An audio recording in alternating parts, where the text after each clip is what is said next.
नमस्कार, star Bharat news में आपका स्वागत है। मैं हूं आपके साथ राहुल चौहान। लेकर चलते हैं आपको इस वक्त की बड़ी खबरों की तरफ। खबर पीलीभीत से। पीलीभीत में आदर्श आचार संहिता की जमकर उड़ी धज्जियां। बार बालाओं के अश्लील डांस का वीडियो वायरल। शादी समारोह में रात भर डीजे की धुन पर चला अश्लील डांस। पुलिस को नहीं लगी कार्यक्रम की भनक। जानकी प्रसाद के बेटे की शादी समारोह का था कार्यक्रम। पुलिस शिकायत के बाद कार्रवाई कर रही है। बता दें आपको, थाना न्यूरिया के गांव ललपुरिया साहिबा सिंह का मामला। अगली खबर लखनऊ से है। लखनऊ से इस वक्त की बड़ी खबर है। राजधानी में नहीं थम रहा अवैध निर्माण का कार्य।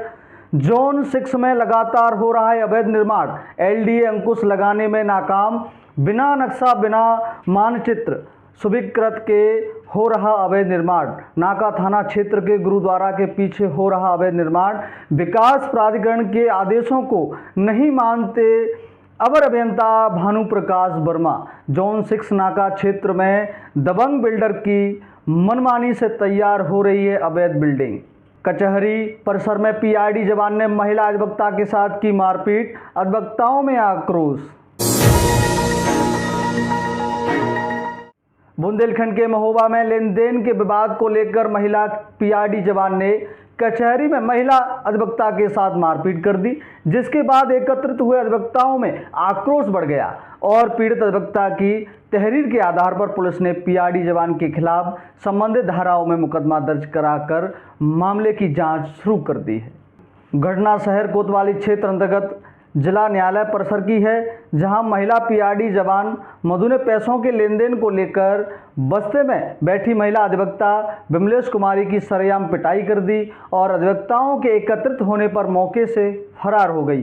कचहरी परिसर में हुई मारपीट की वारदात में महिला अधिवक्ता बुरी तरह घायल हो गई, जिसके बाद शादी अधिवक्ताओं द्वारा महिला को इलाज के लिए जिला अस्पताल में भर्ती कराया गया। पीड़ित अधिवक्ता ने बताया कि उसने पीआईडी महिला कर्मी को 25,000 रुपये उधार दिए थे और कई बार मांगने के बाद भी पीआईडी कर्मी उसके पैसे नहीं लौटा रही थी। पैसे मांगने वह उसके घर गई थी। इसी से नाराज होकर कचहरी परिसर में उसके साथ मारपीट कर दी।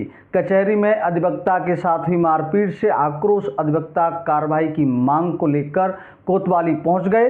पुलिस ने पीड़िता की तहरीर के आधार पर पीआईडी कर्मी के खिलाफ संबंधित धाराओं में मुकदमा दर्ज कर मामले की जांच शुरू कर दी है।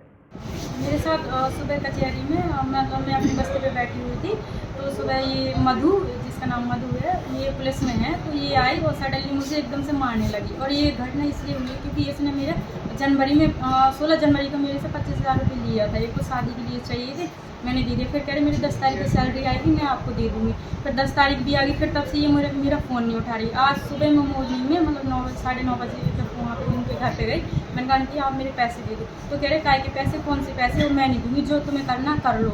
और मैंने कहा तो मैं आपकी कंप्लेंट करूँगी। तो कह रहे कंप्लेंट क्या, तुम जिसको बता रहे हैं डीएमएफटी मेरी जेब में रहती हैं और मैं पुलिस वाली हूँ, मेरा तो कोई कुछ नहीं बिगाड़ सकता।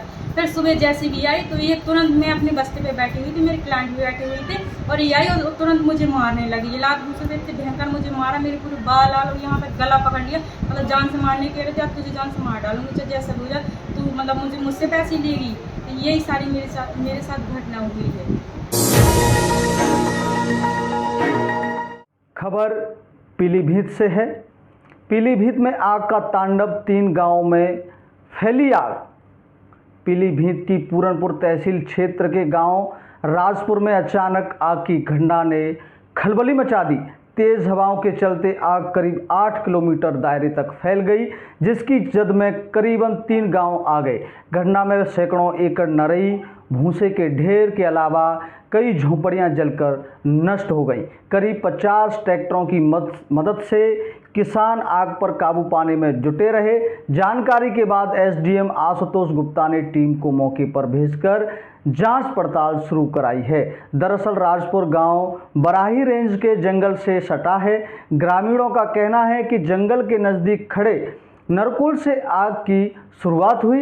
इसके बाद खेतों में खड़ी नरई में पहुंच गई। तेज हवा के साथ आग ने विकराल रूप ले लिया। चंद घंटे में आग सिमरा गांव तक करीब 8 किलोमीटर दायरे में आग फैल गई। इससे क्षेत्र में हड़कंप मच गया। लोगों ने सोशल मीडिया ग्रुपों पर मदद करने की गुहार लगाई। स्थानीय लोगों के मुताबिक आग से नुकसान का सही आकलन अभी नहीं हो पा रहा है। सैकड़ों एकड़ नरई, विभिन्न क्षेत्रों में लगे सैकड़ों कुंटल भूसे के ढेरों और कई झोपड़ियां जल गईं। पालतू मवेशियों के भी आग की चपेट में आने की संभावना जताई जा रही है। स्थानीय पुलिस और फायर ब्रिगेड के मदद ली गई, तब आग पर काबू पाया जा सका। एसडीएम आशुतोष गुप्ता ने बताया कि घटना की जानकारी मिलते ही टीम को मौके पर भेजा गया। आग पर काबू पाने के बाद नुकसान का सही आकलन हो सकेगा। खबर बाराबंकी से है। 20 साल की उम्र में लेफ्टिनेंट बनकर देवांश ने रचा इतिहास, युवाओं के लिए बने प्रेरणा। जहाज़ों को जो डुबा दे वो तूफान कहलाते हैं। तूफानों से जो टक्कर लेकर आगे बढ़ जाए उसे ही नौजवान कहते हैं। कुछ ऐसा ही जज्बा बाराबंकी के निवासी देवांश मिश्रा का। देवांश मिश्रा ने मात्र 20 साल की उम्र में लेफ्टिनेंट बनकर बाराबंकी जिले का नाम रोशन किया है। देवांश मिश्रा के पिता अनिल मिश्रा पेशे से डॉक्टर हैं और मां गीता मिश्रा गृहिणी हैं, जबकि ऐश्वर्या मिश्रा और सौम्या मिश्रा 2 बहनें हैं। अशोक चक्र विजेता मेजर मोहित शर्मा और लांस नायक मोहन नाथ गोस्वामी उनके आदर्श हैं, जिनको देखकर उनके अंदर भी आर्मी में जाने का जज्बा आया। देवांश मिश्रा ने बताया कि वह एनडीए भी क्वालिफाई कर चुके थे।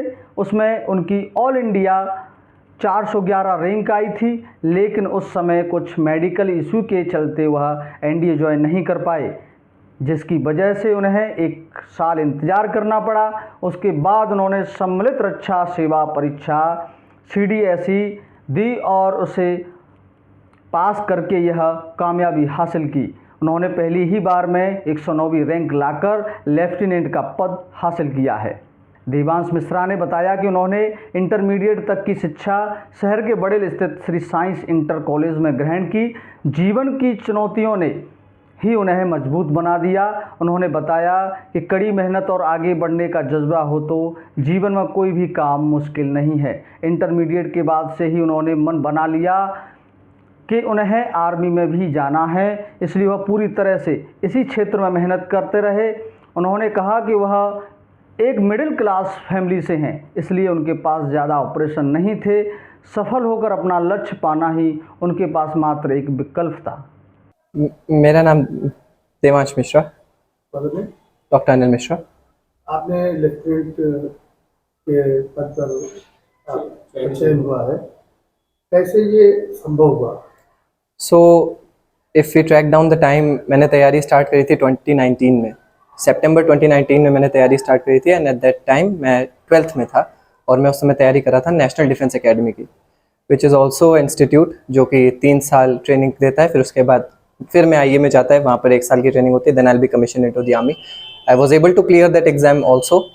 मैंने उसका रिटन क्लियर किया, इंटरव्यू क्लियर किया, and I was placed in the order of merit. 411 was my all India rank at that time, but unfortunately due to some medical reasons I was not able to join the National Defence Academy. तो उसके लिए मुझे wait करना पड़ा। And I completed my graduation from Barabanki itself. And after that I appeared for the CDSE examination which is also conducted by UPSC। और इससे directly 18 month की training हमें सीधे IMA में दी जाती है। And after our training we are commissioned into the regular army as lieutenants. So उसके लिए मैंने 2023 में सितंबर में I appeared for the examination CDSE 2 2023 and I was able to clear that examination just after my graduation. And after that I appeared for the interview which follows the examination, and I appeared for the interview in January 2024. Cleared that interview as well, cleared my medicals as well, and now that I am selected, I am placed in the order of merit. My all India rank is 109.